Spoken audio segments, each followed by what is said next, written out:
Welcome to Wario World!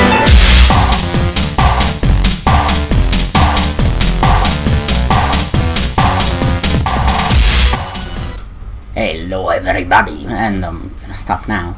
Hello everybody, my name is Boogs, and Here we go! Wario World launched to critical OKs around the world in 2003 for the Nintendo GameCube, also Microsoft Windows, according to Google. Who cares? Wario time! Wario World is a 3D platformer that's very clearly derived from the Wario Land games. It doesn't allow full 3D camera controls, but there's still enough of an angle control and camera panning that you don't feel like you're missing out or feel cheated by anything. The levels are designed with this limitation in mind, and panning the camera left and right really helps you see what's coming up if you're feeling a bit afraid, but again, the camera is always panned a bit out. You can aim it a bit up, down, anything you want just to make it the most comfortable experience for you. And also, I really like how the team decided to, much like Kirby 64, evolve the franchise into 3D, but you don't have to go open and limitless like Sonic the Hedgehog over here.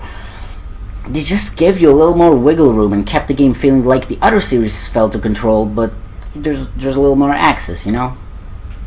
So, after this commercial, my shoulder is leaking. Whoa. So after this commercial shrug hit store shelves, no other 3D Wario game was made. Ever. So with some dumbass making a news report about Nintendo reacquiring the trademark of Wario like they do every 2 years and it's for every game, so that's enough of a reason for me to talk about what I want from a new Wario World game for the Switch. Or, I don't know, whatever else. I mean, hey, they still haven't shown us the NX, so let's get started.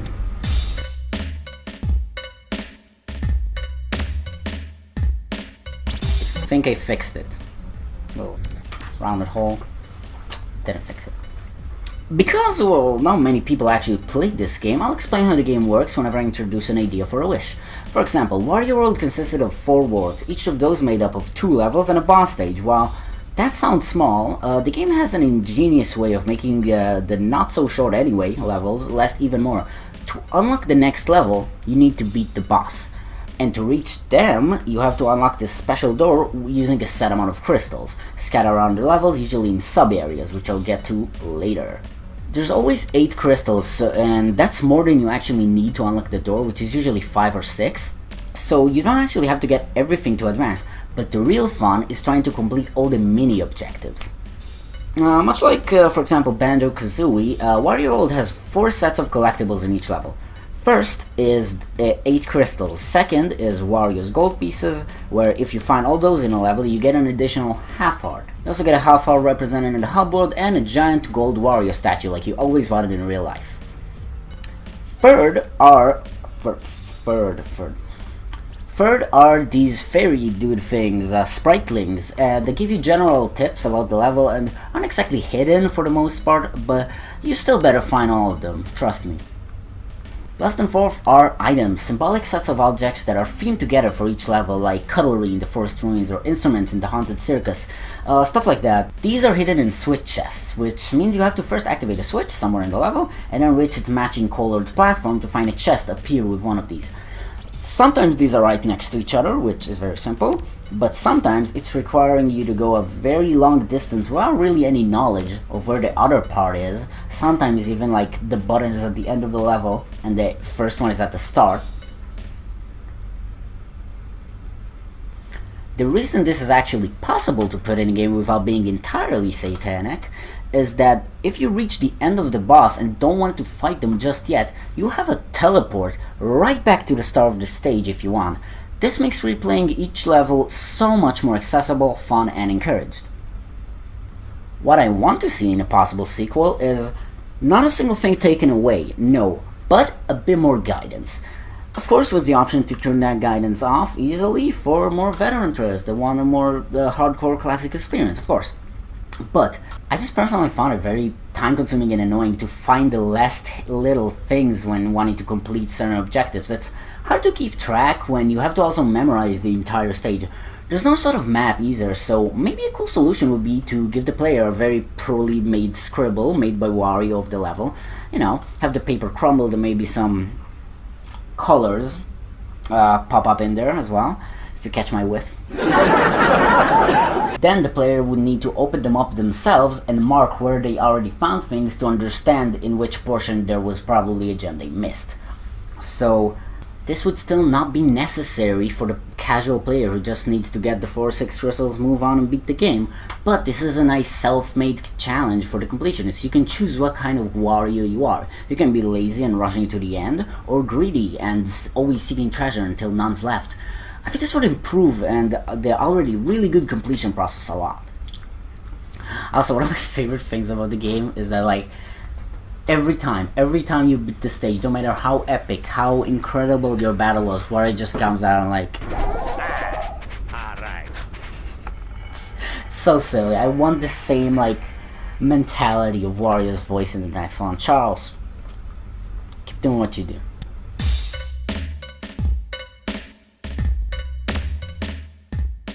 Controlling Wario World is, it's a doozy. Alright, Wario controls kind of like, how do I describe it? Turds on ice. Yeah, that's, they'll describe. Wario has no startup to running. Unlike Mario, you get a good handful of frames to at least turn or maybe regret your input. Wario, well, how do I say it? Go! So I don't really have anything more to add on the existing movement system other than, well, just add this little necessary delay to the startup. But movement-wise, Wario has a really cool combination of moves that works surprisingly well with this snappy movement. Wario can jump, and that he can chain into a ground pound, which has this really satisfying hitbox, and I know he's like, ooh, it's nice, that's hot, that's some high-level stuff there, ooh, Also, this is put together with a nail. Like, there's just a nail in front of this. If I headbutt something, I'm stuck. Wait, let me try this. No, I don't know. Try that. Wario can also punch, which can be done like jabbing in Smash 4 as it changes into 2 more attacks with a final strong blow in the last swing of the jab. And this kind of also slows Wario's airspeed if you need that, I guess. I'm not sure, I don't know, it just feels helpful to punch me there. Probably just a vent thing. And kind of finally, we have the... I said we have shoulder bash. Holding punch on the ground allows Wario to go really fast. This bash has, well, bash properties. It breaks blocks, deals damage, moves fast, hard to stop, da-da-da. It's a very cool signature move. Like, it's not basing the character's mobility or jumping or going fast, but short, strong dashes along with jumps. Jumping during the dash or going airborne while you're doing it in any way enters Wario into a wild air spin that goes in a very clear and nice arc. It's kind of like a long jump in Mario. This is fun to skip over some part of the level with, and it doesn't feel like it was like somehow unintended by the developers. Wait, so there's this thing here, but like... Yeah, okay, that was worth it. Alright. Yeah, thanks Wario. Alright, I'm out. I'm personally just a fan of this feature, and with a more tightly controlled Wario and maybe a bit of wiggle room in the angle of this air dash, I think this moveset really doesn't need to change much for a sequel. Of course, Nintendo can always start up a new game changer or whatever, but I feel like the moveset itself would still be fine in a new game, as long as the devs tighten up the losing controls and give Wario his proper weight and feel of controlling him. How about a new move? You know, just give the game that one more thing that it really needs. So, you know, how about like a crawl but not like the Mario crawl that's completely useless and you can't do anything with it. I'm talking more like a Mega Man style slide that allows Wario to go under certain walls or maybe even enemies and get a weak spot, that, or slide under a wooden crate and now you can use it as cover from some guard enemy that would be extremely hostile otherwise. And maybe a stage gimmick that involves lasers that switch between below and above. I know how to talk. Below and above the emitter. That means the player can choose when to pass over it, using the slide or some jump. This may make some players initially only use the jump and wait the rest of the time, but then you can make some sort of time challenge that requires passing many of these quickly without stopping, so the player has to alternate between the two methods. That was fucking great.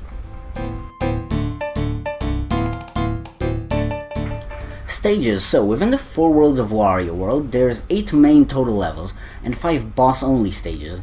Although there's always a boss at the end of normal levels as well. All these levels are so well done and varying, so you can start one level at the top of a village, and then you pass through a snowy ass cave, and end up running across a racetrack. It's so interesting, it all feels so alive, I love it. And now, I need so much more. I feel like the boss count was totally enough, even though the final one, which I won't show, felt kind of poorly done. It had a cool setup to itself, but the fight itself didn't feel like it warranted the final boss. Besides that, it felt so hollow after the game. If Nintendo's going to make a new game, they should make it at least 10 worlds. Sounds like a lot, but if you have played Wario World, you know how much more the game felt like it needed. Just imagine a remake of Wario World, and then you beat it to just 6 more worlds. Like, just imagine how this game would look after a remake. All the sprawling vines, foliage, all the walls and decorations, there's so much variance in assets that I know a lot of normal Mario games kind of stay afraid of. They much rather reuse and retry bits and pieces. Another thing the game needed more of is enemy variety. For pretty much every single world, this is what you're gonna be dealing with. A small boyo that doesn't really do much and dies after like 1 hit. A medium boyo, which can be knocked out and picked up for Wario's various moves. A large boyo with a weapon that you can knock out of his hand as well. A flying enemy, an enemy spawn vase, and a tank thingamadoodle that I don't understand what it does. That's most of what you'll see throughout the game. Even this cool magnet enemy that you can like throw and like stitch to walls suddenly. Not only was it used only 3 times in its first level, its second time and last time, which is the same time, only used it once as a reskin of itself in the form of a shovel. True enemy variety is something the game kind of really lacked, and at least what this game really needs is to stop reusing the goons so often I mentioned earlier. They tend to overshadow the actual unique enemies that are present in the stages. Ooh, also I mentioned picking things up. That's also a mechanic. When you pick up an enemy using the attack button close to it, you can jump, move freely once he's entirely in your hands, but you can slowly pick him up and you move slowly during the pickup process, which I think was genius. You can also throw him a good distance with the attack button again, or hold that attack button to have a charge throw that goes really far away. The 2 powerful abilities, the Wild Swing Ding, official name, and the Pile Driver. Official name? Yeah! Thanks. The drill is used to access some bared off secrets and deal massive damage, and the spin is used in many creative ways in some stage gimmicks, and it's great for keeping damage output really high without knocking the enemies far away from you, much like, I don't know, most attacks really. So for the new game, 2 things need to be done. 2 things need to be done. 1, maybe giving an enemy a knockback for your punch, but the knockback isn't on you or the enemy, it's enemies surrounding the hit enemy, so it'll be a bit harder for Wario to get ganged up on by a lot of enemies, which was a bit of a problem, that most of the damage I took in the game was just really being ganged up from every direction. 2, make the spin mover a bit more controlled. I think this will be natural if the controls are just fixed, like I suggested earlier, or applied, but it's still very scary to initiate and has some weird properties, like at some point it just starts spinning by itself. There's an auto spin, but like I never did that because I'm still out here spinning. So that's kind of weird to control. Maybe a bit more signaling to really explain how that works. Whatever. So hard. And I didn't forget, when hitting the crawl button that we mentioned earlier and made up, when you hold an enemy, Wario will slide that enemy across the ground like a bowling ball, I guess, and as it spins around and deals damage. This is just a stylistic alternative to throwing, and it can also throw enemies to some low ceiling spots and to hit switches that you can't hit otherwise. And the last part I want to discuss regarding combat is coins. Now, I didn't mention this earlier, but using L or the Z button initiates a hyper suction. I didn't come up with that name. This surprisingly doesn't do anything from enemies. Its only purpose is bringing in coins. First of all, as we've seen from Smash, Yeah, keep it like that. I don't want to let Wario do anything with that mouth of his. No joke. I don't want this as a mechanic, because if they tried implementing this as a mechanic, what would result is just a weird alternative to throwing an enemy. Like, you just have a Kirby inhale basically, and I just don't see any other function other than throwing him after you catch him with that filthy mouth of yours, Wario. So I don't want that to do anything other than absorb coins. Maybe other things, maybe move switches, I don't know. I'd rather just be coins. So, what's up with these coins? You get hundreds, thousands. I beat the game with over 17,000 coins, and I got nothing for it. Spoiler alert, the coins don't affect the ending. Something else does, but I'd rather not show any of that. If you know what the thing is, you'd agree with me that I think... you'd agree with me that that thing is perfectly fine as the completion criteria. So, as we learned from our buddy Red Wario over here, we need things to spend our coins on, buddy.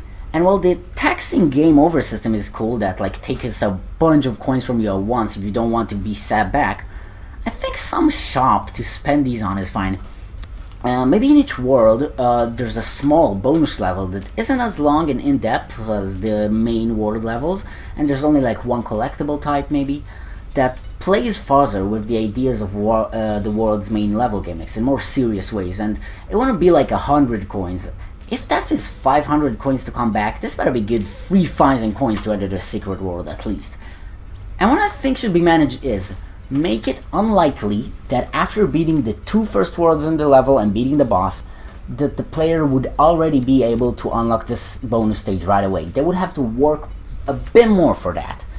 This doesn't only make these bonus worlds actual bonuses and not just an additional level that you have to also hit a button to enter twice. This would also make speedruns of the game that need to reach that area, like 100% probably, much more interesting, because there would need to be coin routing and all that would have to be added into the run to unlock those fast. The coins can also be used for buying hearts mid-level right now with this thing. But I always just found dying more efficient. I don't know. I think this concept can be entirely removed of the Onion Boy. I don't think it would be much harm to do that. It'd be just a touch, not much more, really more generous with HP Garlics. Oh, Wario, again, this can be unfortunate, but with the death tax system and the soon tighter controls, this Wario World 2 will tie itself together very, very well. And assuming the game is much bigger length and all of these bonuses requiring extra work, I'm sure there won't be too many issues with replay values, and I'm gonna come back to this topic in a couple minutes. And last, I didn't touch on these yet, but it is a big deal in what I'll do with it. So, in our imaginary sequel, get the concept with sub-areas. Much like Mario Sunshine and Odyssey, along the levels of Wario World, there's little rooms and crevices that make Wario face a challenge separate from the rest of the game, and also allow full camera control in those rooms, which I think is going to be standard for those rooms, but I still want the little limited pan-based camera control for most of the game. I think it fits the style much better, but maybe make it more smooth panning, like you slide it and not just pop pop pop. Alright, so in these levels, you either go to one of these living room looking areas that's themed around the level, and those contain a puzzle, where the player has to think about how to use the elements in front of them to get to each of the 2 main collectibles in the room, usually a red crystal and something else. These levels are fucking weird. Wait. Yeah, okay, oh. Ah, fuck, wait, that doesn't... No. No. No, no, no, no, no, no, no, no, no, no, no.